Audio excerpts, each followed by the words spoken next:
नमस्कार मित्रों, मैं नीरज सक्सेना, फिजिक्स फैकल्टी। गतिमान आवेश व चुंबकत्व या यूं कह दें विद्युत धारा का चुंबकीय प्रभाव, इस चैप्टर को हम पूरा कर चुके। पिछले लेक्चर में इसको हमने कंप्लीट कर लिया था।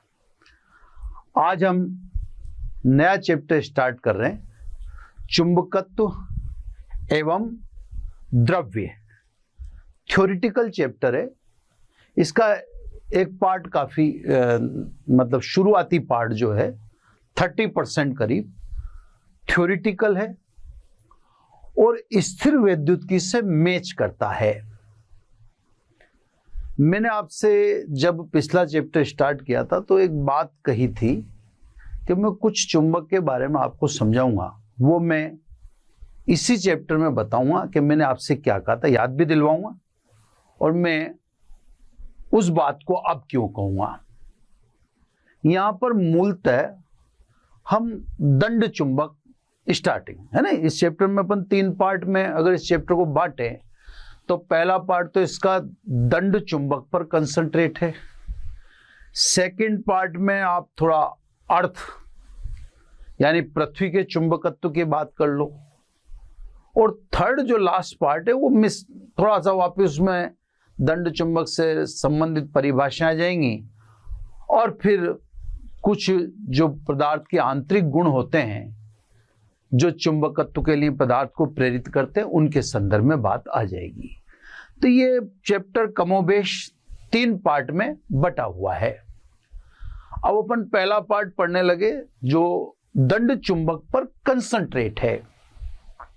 अब मैं जो बता रहा हूं उसको आप थोड़ा सा ध्यान से समझिए तो आप स्थिर वैद्युतिकी और ये वाला चैप्टर का प्रारंभिक भाग 20-30% भाग में आपको मेहनत नहीं करनी पड़ेगी क्योंकि आपने स्थिर वैद्युतिकी पढ़ी रखी है, उसी की कॉपियां आएगी। ऐसा कैसा है ना, कोई बहुत बड़ा अंतर नहीं आएगा शुरुआती पार्ट में।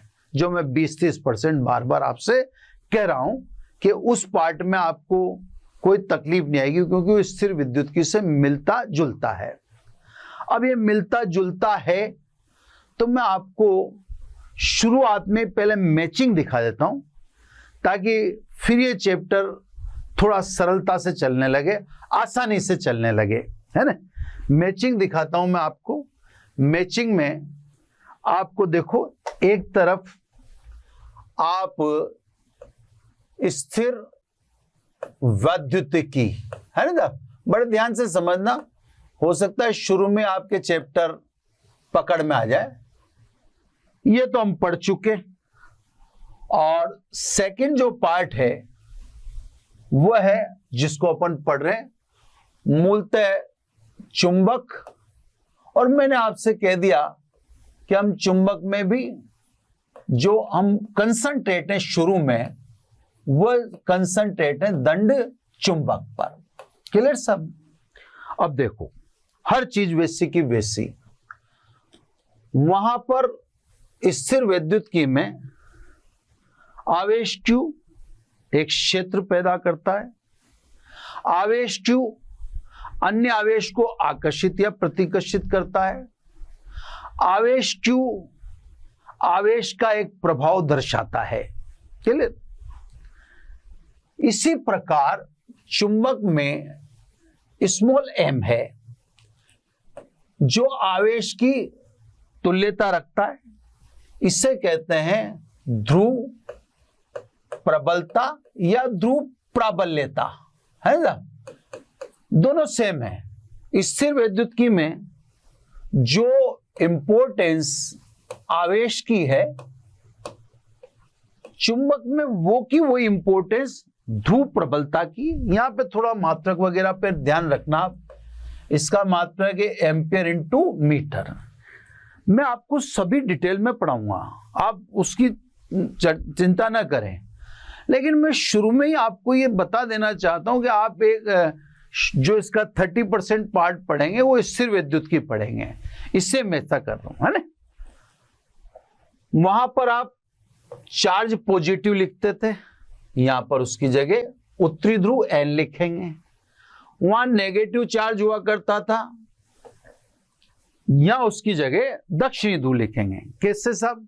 जैसे मान लो ये आपने द्विध्रुव दिखाया है ना, ये द्विध्रुव का मध्य बिंदु और ये द्विध्रुव की कुल लंबाई। क्लियर? एग्जैक्टली देखो आप, वैसा का वैसा ही सेम। इधर माइनस से ये ध्रुव प्रबलता दिखा दी, आवेश की जगह तो क्या होगी? ध्रुव प्रबलता Q की जगह। ये माइनस से तो ये S, और ये प्लस Q है तो ये प्लस Q की जगह N।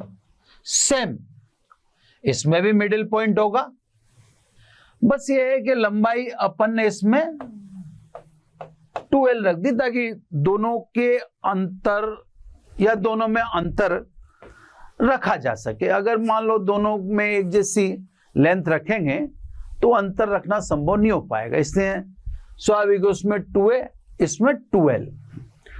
और तो और देखो, इसको आप अक्षीय रेखा कहते हो, अक्ष कहते हो, है ना। देखो यहां पर ये भी अक्षी कहलाती है। मैं सब डिटेल में पढ़ाऊंगा आपको वह टेंशन लेने की जरूरत नहीं है कि साहब ये पढ़ाएगा नहीं, पढ़ाऊंगा सब डिटेल में। लेकिन पहले मैं आपका कॉन्फिडेंस ग्रो कर देना चाहता हूं ताकि आपको ये समझ में आ जाए कि यार चीज नई आप नहीं पढ़ रहे हैं, है ना।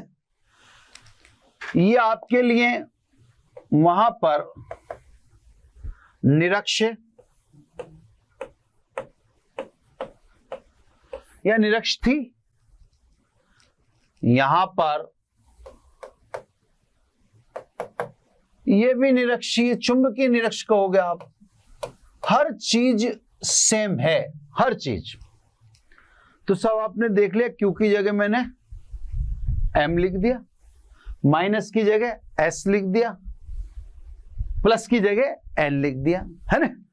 इसका मतलब वहां का प्लस यहां का नॉर्थ पोल, वहां का माइनस यहां का साउथ पोल इक्वल है, ठीक है।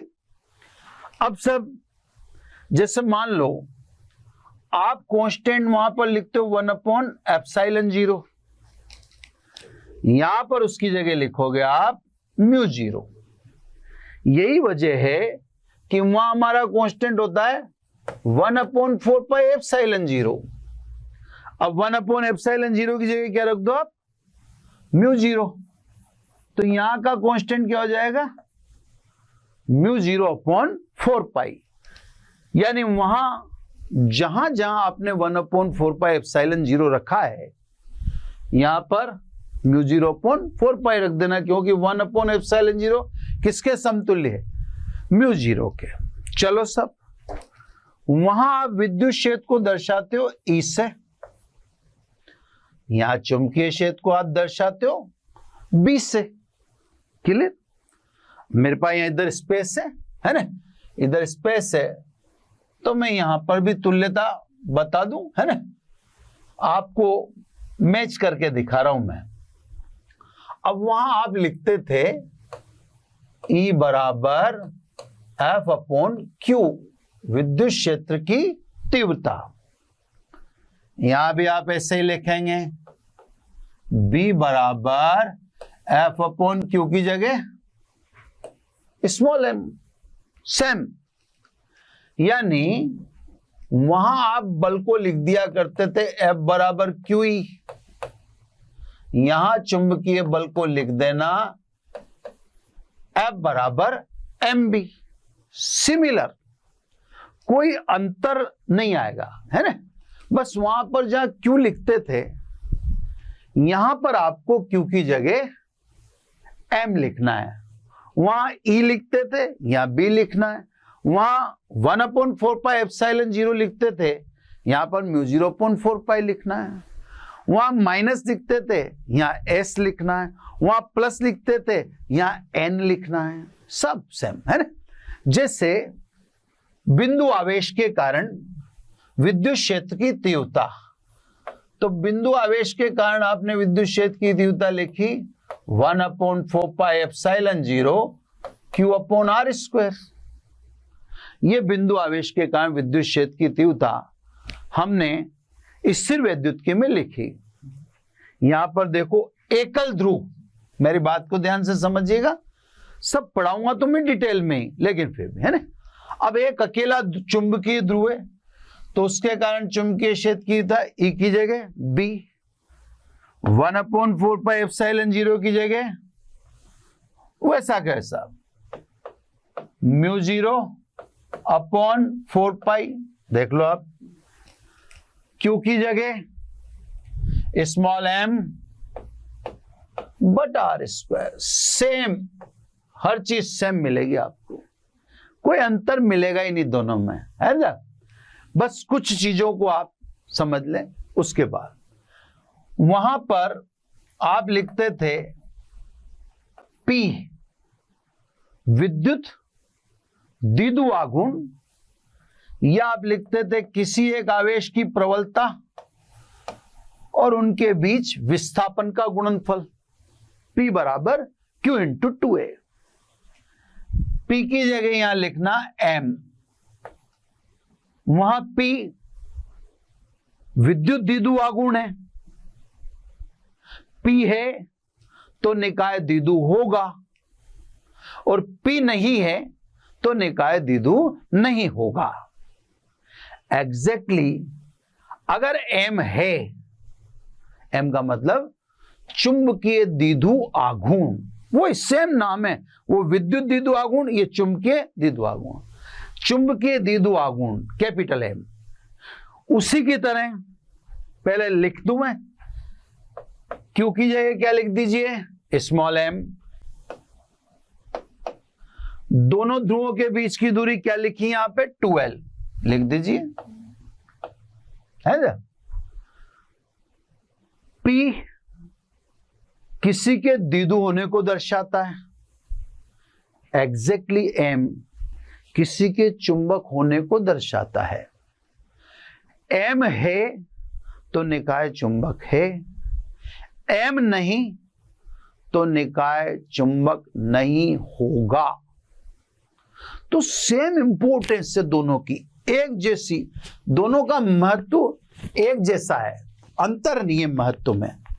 एक मिनट, है ना, दोनों के महत्व सेम है वहां पे और यहां पे।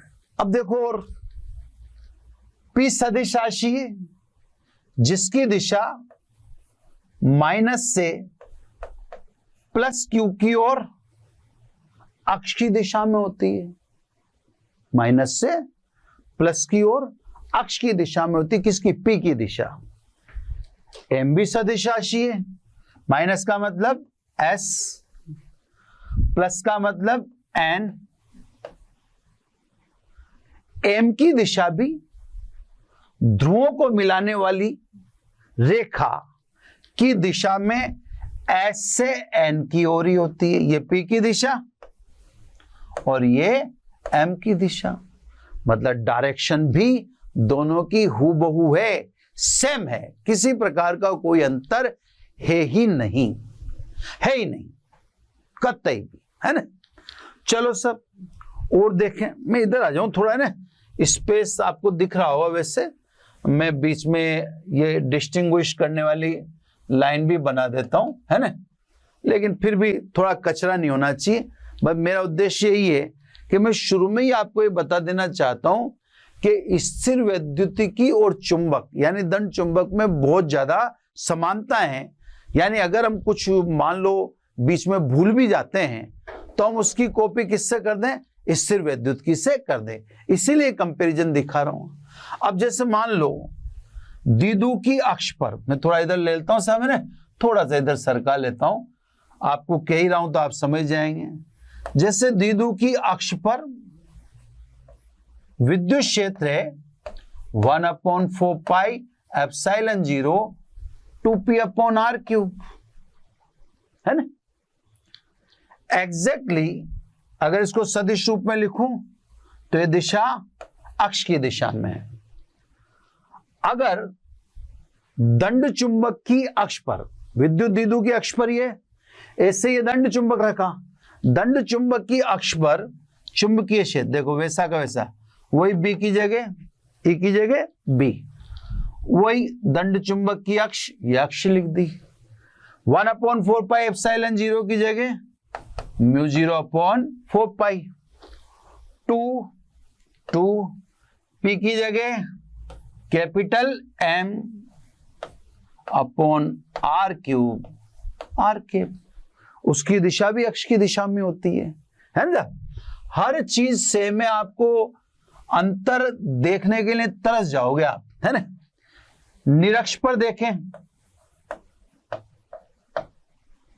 निरक्ष पर है ना, निरक्ष पर विद्युत क्षेत्र 1/ε0 P upon R cube R के, ये विद्युत द्विध्रुव की निरक्ष पर।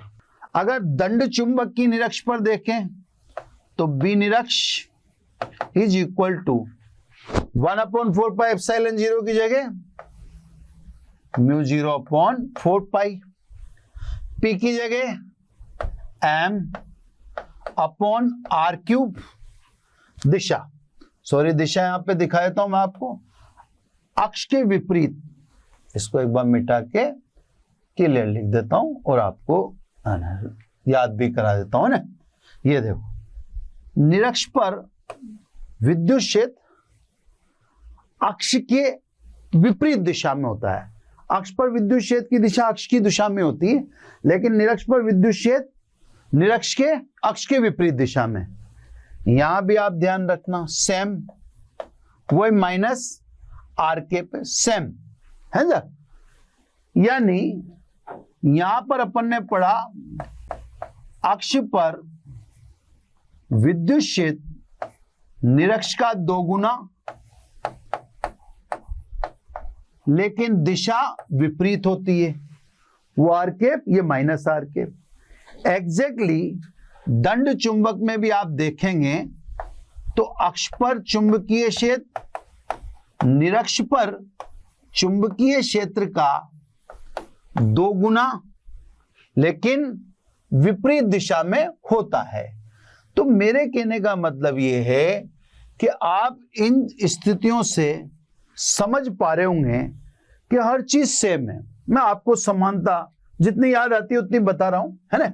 तो मैं इसको पेज को चेंज कर रहा हूं, क्यू की जगह M, प्लस का मतलब चुंबक में N, माइनस का मतलब चुंबक में S, ये द्विध्रुव बना दिया, वहां उसकी कॉपी बन गया दंड चुंबक।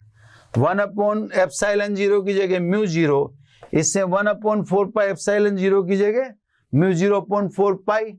कुछ सैंपल लिख के बता दीजिए, E बराबर F अपॉन क्यू, B बराबर F अपॉन M, F बराबर QE, F बराबर MB। बिंदु आवेश के कारण विद्युत क्षेत्र ये लिख दिया अपन ने, E बराबर 1/4 पाई ऐसा क्यू अपॉन R, सेम वैसा का वैसा। यहां द्विध्रुव आघूर्ण P किसी निकाय के द्विध्रुव होने को दर्शाता है, वहां चुंबकीय आघूर्ण M किसी निकाय के चुंबक होने को दर्शाता है। यह आपके दिशा बता दी, P की दिशा माइनस से प्लस की ओर अक्ष की अनुदिश, इसमें भी S से N की ओर अक्ष की अनुदिश। यह अक्ष और निरक्ष पर विद्युत क्षेत्र और चुंबकीय क्षेत्र उसी की कॉपी करके बता दिए। अभी और भी आपको मैं सामने ला देता हूं, फिर ये चैप्टर स्टार्ट कर देता हूं, है ना। अब जैसे मान लीजिए आप लिखते हैं स्थिर वैद्युतिकी में टो बराबर P क्रॉस E, एक समान विद्युत क्षेत्र में द्विध्रुव पर बल आघूर्ण, यहां भी सेम है। टो बराबर P की जगह M और E की जगह B, सेम, कहीं कोई किसी प्रकार का अंतर है ही नहीं। वो कहा P की जगह M आ गया, E की जगह B आ गया। यहां एक समान चुंबकीय क्षेत्र में द्विध्रुव पर बल आघूर्ण है ना, वहां एक समान विद्युत क्षेत्र में द्विध्रुव पर बल आघूर्ण है। ऐसे ही आप जैसे मान लीजिए कूलॉम लॉ लिखते हैं, F बराबर 1/4 pi epsilon 0 Q1 Q2 upon R square. यहां पर भी दो एकल या दो दंड चुंबकों के ध्रुवों के मध्य बल लिखेंगे 1/4 पाई एप्सिलॉन की जगह 0 की जगह μ0/4 पाई, Q1 Q2 की जगह ध्रुव प्रबलताओं का गुणा, दो अलग अलग चुंबक है उनकी ध्रुव प्रबलता लिख दी, और उनके बीच की दूरी का स्क्वायर। आप द्विध्रुव की स्थिति ऊर्जा लिखते हैं माइनस P.E यानी P cos थीटा, यहां भी सेम लिखेंगे माइनस M.B। क्लियर? तो कहने का मतलब हर चीज वैसी की वैसी होगी जैसे आपने स्थिर वैद्युतिकी में पढ़ी है ना। बस ये थोड़ा सा इधर साइड में हल्का सा ये कंजस्टेड हो गया होगा क्योंकि ये फैल गया था, ठीक है। पर मेरे हिसाब से आपको ये क्लियर हो रहा होगा पूरा का पूरा सीन। तो मैं आपसे यही कहने वाला था। अब जैसे और भी बहुत सारी चीजें मैं आपको बता दूं, अभी तो ठीक है जो मुझको जहन में आती है, ध्यान में आती है, मैंने वो लिख दी है ना। अब इसके अलावा भी बहुत सारे ऐसे फैक्टर हो सकते हैं जो शामिल हों, है ना, बीच में, लेकिन अब हमें अभी याद नहीं आ रहे हो, है ना।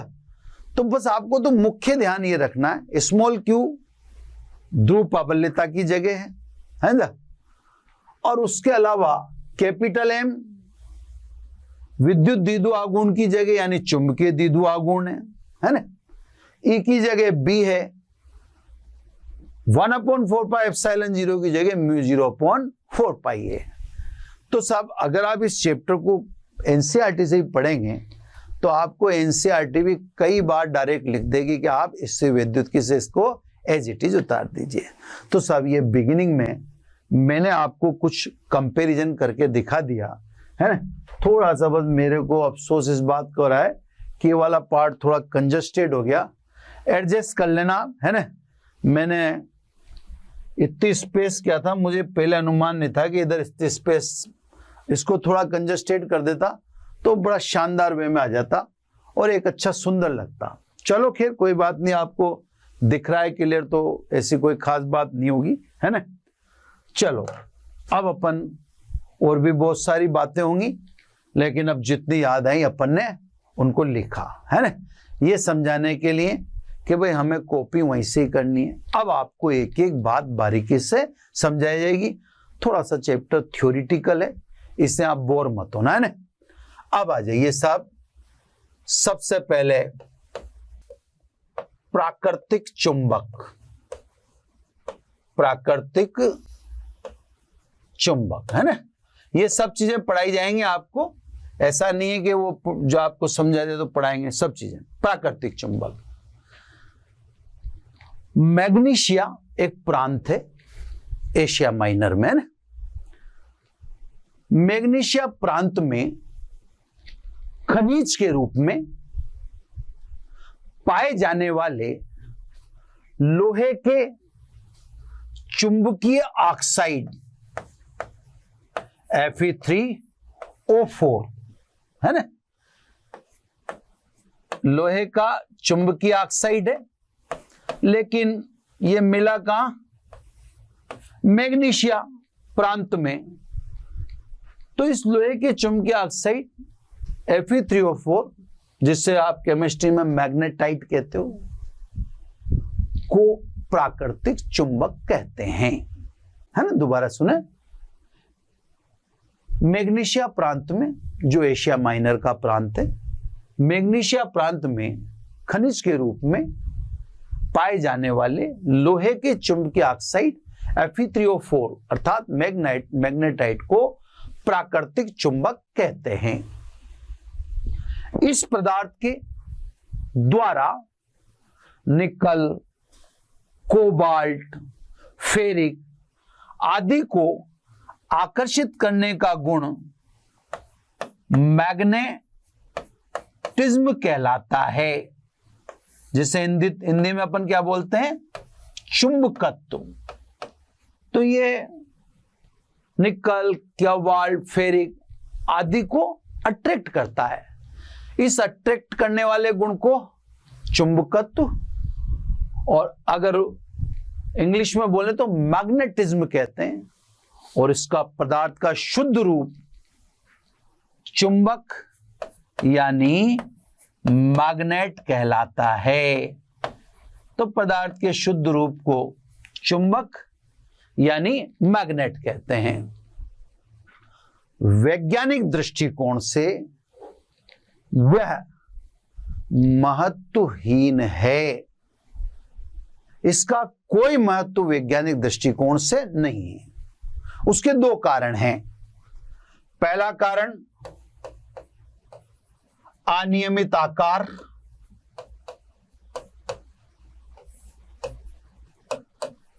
इसका आकार नियमित नहीं है और हमें जहां भी चाहिए वह नियमित आकार चाहिए। दूसरा कारण क्षीण चुंबकत्व, इसका चुंबकत्व भी बहुत क्षीण है जो हमारे काम का नहीं है।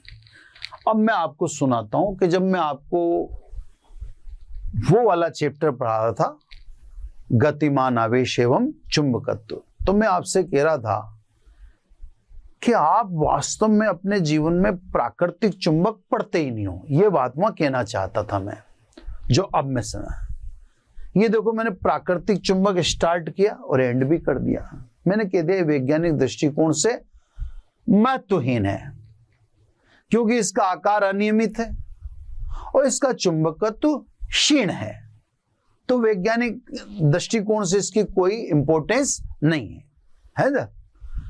इसका मतलब यह हुआ कि आज तक आपने जो भी चुंबक देखा है, जो भी, वह कृत्रिम चुंबक ही है। प्राकृतिक तो आपके सामने लेबोरेटरी में आया हो या कभी आया हो तो आया हो, वरना आपने आज तक जो चुंबक आपकी आंखों के सामने से गुजरे हैं वो सारे चुंबक कृत्रिम हैं, प्राकृतिक नहीं है। क्योंकि प्राकृतिक चुंबक का तो कोई उपयोग है ही नहीं। क्लियर साहब? तो ये बात मैं कहना चाहता था। अब कृत्रिम चुंबक है तो कृत्रिम में आपने अगर याद हो तो पिछले चैप्टर में धारा से उत्पन्न चुंबक पढ़ा। धारा से जो उत्पन्न है वो कृत्रिम ही है। क्लियर? अब आप यहां क्या पढ़ोगे वो मैं अभी आपको बताने वाला हूं, बस आप पूरा ध्यान से सुनना, ठीक है ना। अब आ जाइए सब, आर्टिफिशियल चुंबक, कृत्रिम चुंबक। अभी मैं सब समझा दूंगा साहब आपको, बस आप फोकस रहें थोड़ा सा, है ना। मतलब आपको ये पता होना चाहिए कि यार आखिर हम पढ़ क्या रहे हैं। अगर आपको ये समझ में नहीं आया तो फिर पढ़ने में बहुत दिक्कत होगी। अब देखो कृत्रिम चुंबक, जैसे मान लो आपने धारावाही परिनालिका पढ़ी, है ना। ये सब ऐसी परिनालिका जिसमें धारा प्रवाहित हो। अब आप जानते हैं धारा प्रवाहित करते ही अंदर की ओर अक्ष की दिशा में एक समान व प्रबल चुंबकीय क्षेत्र उत्पन्न होता है। अब इसमें अगर आपने किसी लोहे की या चुंबकीय पदार्थ की छड़ को रख दिया तो स्वाभाविक पदार्थ किस में रखी है या ये पदार्थ किस में रखा गया है, तो आप कहेंगे ये पदार्थ चुंबकीय क्षेत्र में रखा गया है। अब ये पदार्थ, मैं इसको थोड़ा सा यूं हाईलाइट कर दूंगा। ये पदार्थ आपने चुंबकीय क्षेत्र में रख दिया, चुंबकीय पदार्थ है, लोहे का मान लो आप। परिनालिका में आपने धारा प्रवाहित कर दी, धारा प्रवाहित करते ही परिनालिका में अक्ष की दिशा में एक समान चुंबकीय क्षेत्र उत्पन्न होगा, जो अपन ने पिछले चैप्टर में कैलकुलेट कर लिया। अब इस चुंबकीय क्षेत्र में रखे जाने के कारण ये छड़ चुंबकित हो जाएगी। इस प्रकार से निर्मित चुंबक को कृत्रिम चुंबक कहते हैं। अब आप समझो बात को, अगर आप थोड़ा सा इसको रुक के ध्यान से सुनना। पिछले चैप्टर में हमने धारा से चुंबकीय क्षेत्र उत्पन्न किया या धारा से उत्पन्न होने वाले चुंबकीय क्षेत्र की गणना की। उसमें परिनालिका भी आ गई, टॉरॉइड भी आ गया, वृत्ताकार कुंडली भी आ गई, सीधा लंबा चालक भी आ गया, अनंत लंबाई का तार भी आ गया। वहां हमने देख लिया सब धारा प्रवाहित करने से चारों ओर उत्पन्न चुंबकीय क्षेत्र कितना होगा, पढ़ा। ठीक है सब। अब जैसे आपने परिनालिका पढ़ी, परिनालिका में आपने लोहे की छड़ रख दी, जैसे मैंने रख के दिखा रहा हूं। ये चुंबकित हो चुकी, इसको अपन कहेंगे दंड चुंबक। इसको क्या बोल देंगे अपन? दंड चुंबक। अब ये दंड चुंबक में क्या क्या प्रॉपर्टी क्रिएट हुई? ये दंड चुंबक भी तो दूसरी लोहे की वस्तुओं को चुंबक बना देगा। कैसे बनाएगा? इसके पास क्या चीज आ चुकी, कौन सी भौतिक राशियां आ चुकी हैं जो लोहे के समय इसके पास नहीं थी और चुंबक बनने पर इसमें विकसित हो जाती हैं। फिर ये दूसरों को कैसे चुंबकित कर देगा और दूसरे पर इसका चुंबकीय क्षेत्र कितना होगा? अभी तक तो जो पढ़ा है वो धारा का पढ़ा है, पर चुंबक का चुंबकीय क्षेत्र कितना होगा ये तो कभी पढ़ा ही नहीं, अभी तक हमने आज तक ही नहीं पढ़ा। तो ये जो चैप्टर है, ये चैप्टर आपको ये बताएगा कि धारा जिन्हें चुंबक बना देती है उनके अंदर कौन कौन से विकास होता है, कौन कौन सी भौतिक राशि विकसित होती है, वो कैसे दूसरे को अफेक्ट करते हैं, वो भी दूसरे को चुंबक बना देते हैं, वह भी चुंबकीय क्षेत्र उत्पन्न करते हैं। तो उनके द्वारा उत्पन्न चुंबकीय क्षेत्र कितना होगा, वो दूसरे को कैसे चुंबकित कर देते हैं, इनमें कौन सी राशियों का विकास होता है ताकि ये चुंबक बन जाते हैं, ये इस चैप्टर में पढ़ेंगे। मतलब इस चैप्टर में धारा से संबंधित चुंबक नहीं पढ़ा जाएगा, लेकिन पढ़ा तो यहां भी कृत्रिम ही जाएगा। और पिछले चैप्टर में भी आपने कृत्रिम चुंबक ही पढ़ा है, आपने अपने जीवन में कभी प्राकृतिक चुंबक पढ़ा ही नहीं है। यह मैं आपको उस समय समझाना चाहता था, लेकिन उस समय आप नहीं समझ पाते। अब आप समझ गए होंगे कि इस चैप्टर में भी कृत्रिम ही पढ़ रहे हैं, लेकिन अब वस्तु पढ़ रहे हैं, अब चुंबकित सब्सटेंस पढ़ रहे हैं, चुंबकित वस्तु के बारे में पढ़ रहे हैं, है ना। अभी तक तो चुंबक धारा से पैदा कर रहे थे, अब उसको पैदा करके किसी वस्तु को हमने चुंबक बना दिया, अब वो चुंबक पढ़ रहे हैं जो वस्तु में बन चुका है ना। जब तो सब धारावाही प्रणालिका में चुंबकीय पदार्थ का मतलब होता है जो चुंबक में कन्वर्ट होता हो। चुंबकीय पदार्थ का मतलब ये नहीं होता जो चुंबकित है, नहीं नहीं नहीं। चुंबकीय पदार्थ आप लोहे को चुंबकीय पदार्थ कहोगे क्योंकि लोहा चुंबक में कन्वर्ट हो सकता है, तो जो चुंबक में रूपांतरित हो सकते हैं उनको कहते हैं चुंबकीय पदार्थ। तो चुंबकीय पदार्थ का मतलब चुंबक में रूपांतरित हो सकने वाले पदार्थ, न कि चुंबक, है ना। तो धारावाही प्रणालिका में हम चुंबकीय पदार्थ को रख दें या चुंबकीय पदार्थ को रखें तो प्रणालिका के अंदर उत्पन्न चुंबकीय क्षेत्र के कारण पदार्थ चुंबकित हो जाता है। इस प्रकार निर्मित या इस प्रकार मानव निर्मित चुंबक को कृत्रिम चुंबक कहते हैं। वैज्ञानिक दृष्टिकोण से कृत्रिम चुंबक महत्वपूर्ण है। उसका कारण है क्योंकि आप खुद बना रहे हो। तो किससे महत्वपूर्ण है?